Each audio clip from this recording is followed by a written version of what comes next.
First you tell us that it is manly to keep your word. Alright, if you are a man, you keep your word. And now all that the black people in this country are demanding, and even the black people in the whole world are demanding, is that you keep your word. You told us we were free. Well then, show us that we're free. You told us that there is justice, equality for all in this country. Well then, stick to your word. And let us see the justice and equality for all. Or else admit to us that you're not a man, you're a word, you're afraid of us, you're afraid to give us equal stand. You're afraid that if you give us equal ground, that we will match you and we will override you. And if that's what you're afraid of us, then tell us that just what you're afraid of. But don't keep hiding it from us and holding this up to us, and every time we ask you for something, you give us a little bit of something, and it's all tokenism. We don't want tokenism. And there are most black men in this world that don't want charity.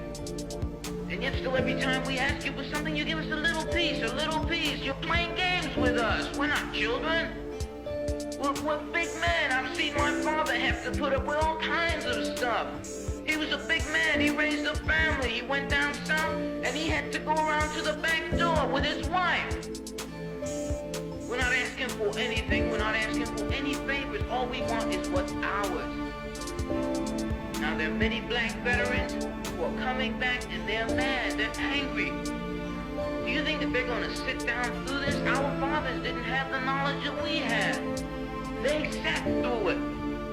But there are other black youth that are not going to sit through it. We know about Che, we know about Bannon. We've read the books of our revolution. We've listened to Mao and his quotations. We know where we stand. We're not going to sit for it. We're asking, and if we ask and we don't get, we're prepared to stand up and take it. If I ask a man, I tell a man I am hungry. I tell him I am cold. And I ask him to do something about my condition. And this man holds a loaf of bread right in front of me so I can see it, and I keep asking him, I'm begging him to please give me a slice of the loaf of bread. I am hungry. Then it is known by every psychologist that the next step in the progression is I am going to knock him upside the head and take the bread from him. I'm not going to starve to death. All we're asking, no one wants to see blood. No one likes the smell of blood. No one wants war. Anyone who's been in war doesn't want war. Everyone knows what it is to see the inside of a man's gut hanging out and see your friends die, see relatives die. No one wants to regress back to the state of mind where you have to think it's all for the cause, therefore my mother has to die, my wife has to die, my brothers and sisters have to die. No one wants that. But you're pushing us to it.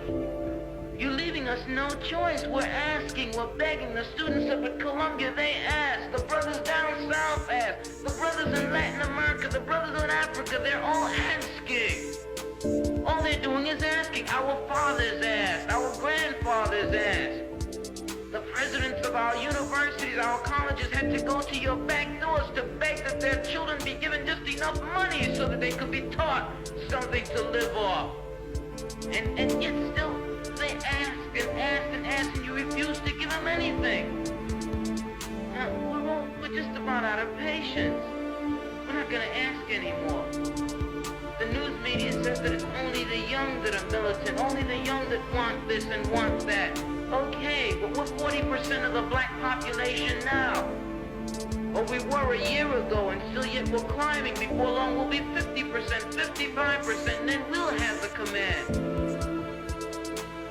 We're not going to take it. We're not going to take sitting in rotten parks and in places that just aren't fit for living. We're not going to take it. There's a limit to a man's patience, and everyone knows that God, Christ, heaven, everyone knows that what we're asking is not $1 million.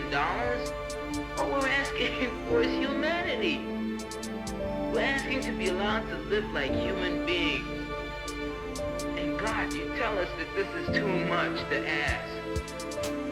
You're sick. You're definitely sick. How can you tell me that it's too much to ask